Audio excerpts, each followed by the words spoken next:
నమస్తే. ఈరోజు మన స్టూడియోలో ప్రముఖ ఆధ్యాత్మికవేత్త ఆస్ట్రోన్యూమరాలజిస్ట్ జయప్రద గారు మనతో ఉన్నారు. మేడం గారితో మాట్లాడదాం. నమస్కారం మేడం. నమస్తే అమ్మా. శ్రీమాత్రే నమః.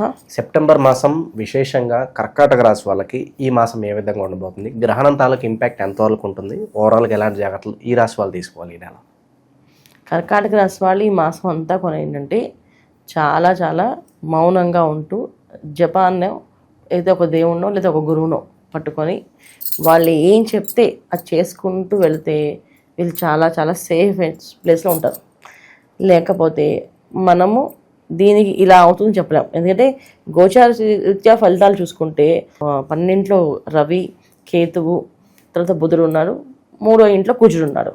సో 3వ ఇంట్లో కుజుడు ఉండడం వల్ల కొంచెం పరుషంగా మాట్లాడే అవకాశం ఉంటుంది. తర్వాత కుటుంబంలో దూరమైన మనుషులు దగ్గరై వాళ్ళు కలిసే అవకాశం ఉంటుంది. సో కలవడం మంచిగా చెడు అంటే ఖచ్చితంగా అది చెడు ఫలితాలే, మంచి ఫలితాలు అయితే కాదు.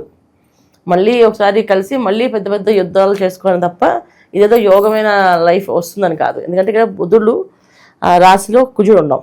జనరల్గా ఏంటంటే మన మైండ్ మీద ఎక్కువ ఎఫెక్ట్ పడుతుంది.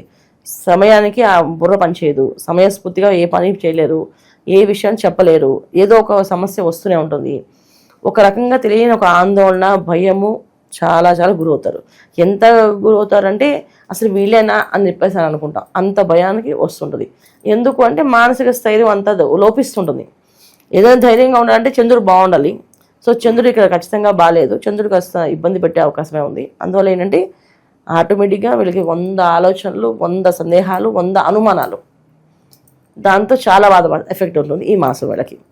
సో ఓకే, డబ్బు విషయంలో అంటారా, డబ్బు అనేది వీళ్ళకి ఉన్న వాళ్ళకి ఒక కష్టం, లేని వాళ్ళకి ఒక కష్టం. డబ్బు అయితే వస్తుంది, డబ్బుతో ఏ బాధ లేదు వీళ్ళకి. డబ్బు రాదని, డబ్బు వస్తుందనో లేదా ఇవాళ ఈ మాసంలో వీళ్ళకి ఏదో కలిసి వస్తుందని ఏం లేదు. ఆల్రెడీ శుక్రుడు కర్కాటక రాశిలో ఉన్నాడు కనుక సౌఖ్యమైనది, ఏదైనా కామ్యార్థమైనది, కోరుకున్నవి అన్నీ దక్కుతాయి. అది ఏదైనా కావచ్చు, అది చెడు అవ్వచ్చు, మంచి అవ్వచ్చు, రెండు కూడా దక్కే అవకాశం ఉంది కర్కాటక రాశి వాళ్ళకి. అయితే చెడు ఎంచుకుంటే చెడు ఫలితాలు ఖచ్చితంగా. ఇవాళ ఆనందం పడితే రేపు రోజు ఇంకో దానికి ఉంటుందా, పెద్దవాళ్ళు చెప్తుందా, ఎక్కువగా నవ్వేమంటే తర్వాత ఏడ్చే రోజు వస్తుంది, జాగ్రత్త అని చెప్పేసి. అలాగా మనం చెడు ఎక్కువ కోరుకున్నాం అనుకోండి, దాని తగ్గ ఫలితాలు అనుభవించాలి. మంచి కోరుకున్నామా, మంచి ఫలితాలు వస్తాయి. ఇవాళ మనం చేసే ప్రతి ఒక్క కార్యక్రమము, అంటే ఒక వివాహం చేసాం, వాళ్ళకి ధనం లేకపోతే మనం ధనం సాయం చేసి వివాహం చేస్తాం, అది మనకి పుణ్యంగా కౌంట్లో పడుతుంది.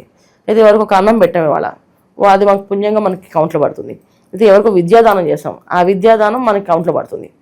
అది కానీ లేకపోతే ఎవరినో కొట్టాం, అది మన కౌంట్లో పడుతుంది. ఎవరినో తిట్టాం బాగా, అది మన కౌంట్లో పడుతుంది.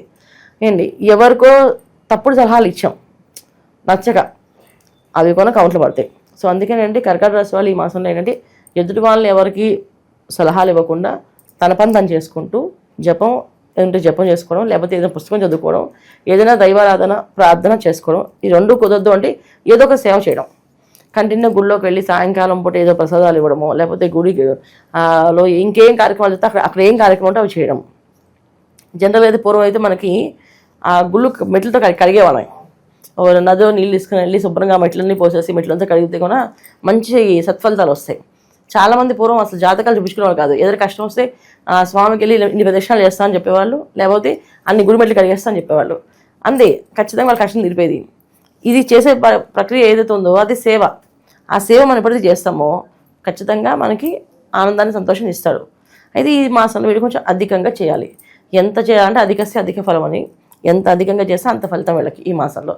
ఎందుకంటే వీళ్ళకి గ్రహణం ఒక ఎఫెక్ట్ కూడా బాగానే ఉంది. ఎందుకంటే అష్టమస్థానం అవుతుంది వీళ్ళ గ్రహణం.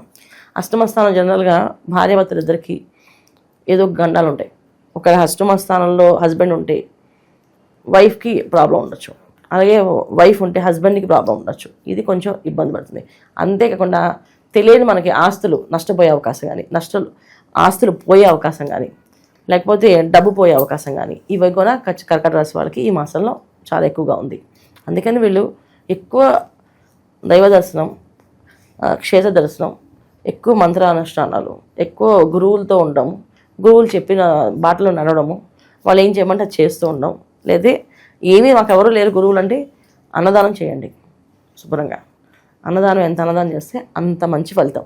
ఎంత అన్నదానం చేయాలంటే మనకి ఎంత శక్తి ఉందో అంత చేయండి. ఇప్పుడు 100 రూపాయల శక్తి ఉంది, 100 రూపాయలు అన్నదానం చేయండి. 10,000 శక్తి ఉంది, 10,000 అన్నదానం చేయండి.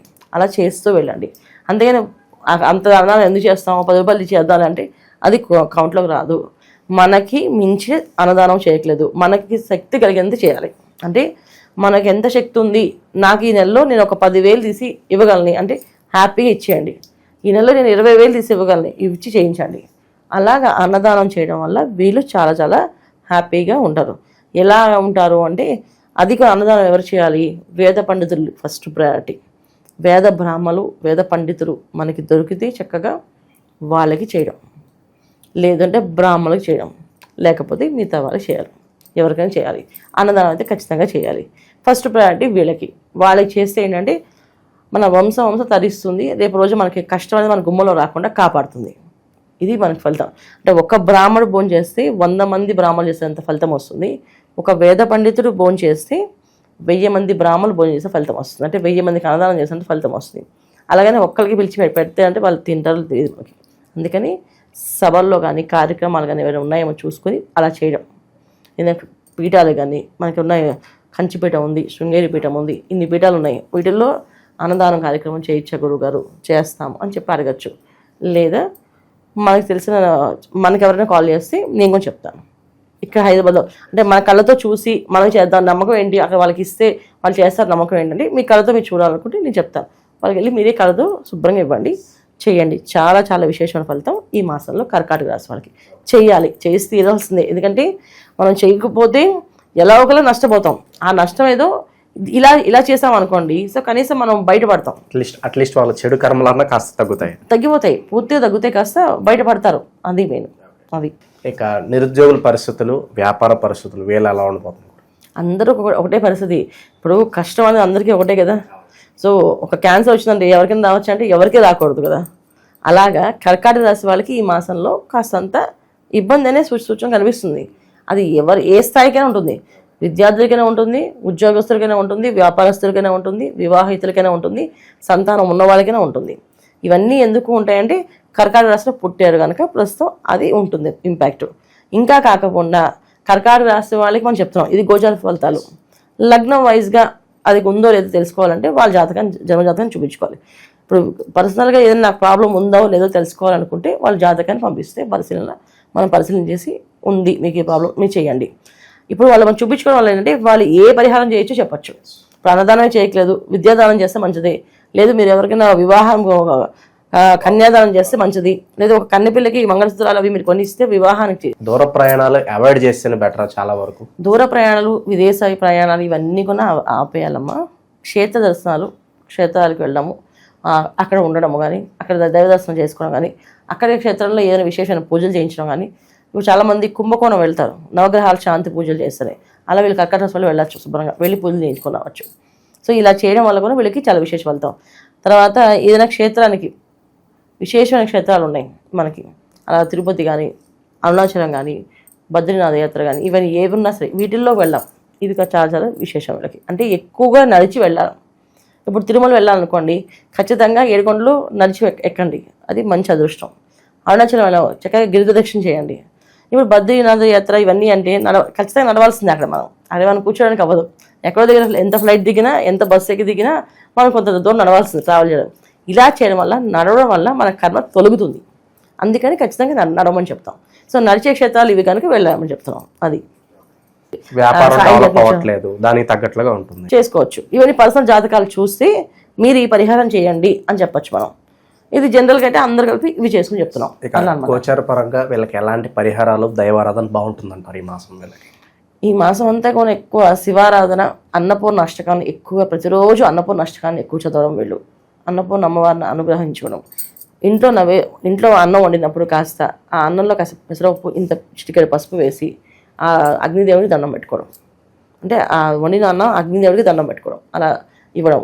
ఆ ఆనవాయితీ ఉండి నైవేద్యం పెట్టే ఆనవాయితీ ఉంటే తీసుకెళ్ళి చక్కగా దేవుడి రూమ్లో నైవేద్యం పెట్టండి. నైవేద్యం నేను అలవాటు లేని వాళ్ళు కాస్త బియ్యంలో కాస్త పెసరపప్పు వేసి దండం పెట్టుకోండి. ఇది చేస్తే కన్నా మంచి ఫలితాలు ఈ మాసం అంతా ఉంటుంది వీళ్ళకి. ఓవరాల్గా కర్కాటక రాశి వాళ్ళ పరిస్థితి ఈ మాసం ఎలా ఉండబోతుందో చాలా బాగా వివరించారు. ధన్యవాదాలు మేడం. నమస్తే అమ్మా. శ్రీమాత్రే నమః.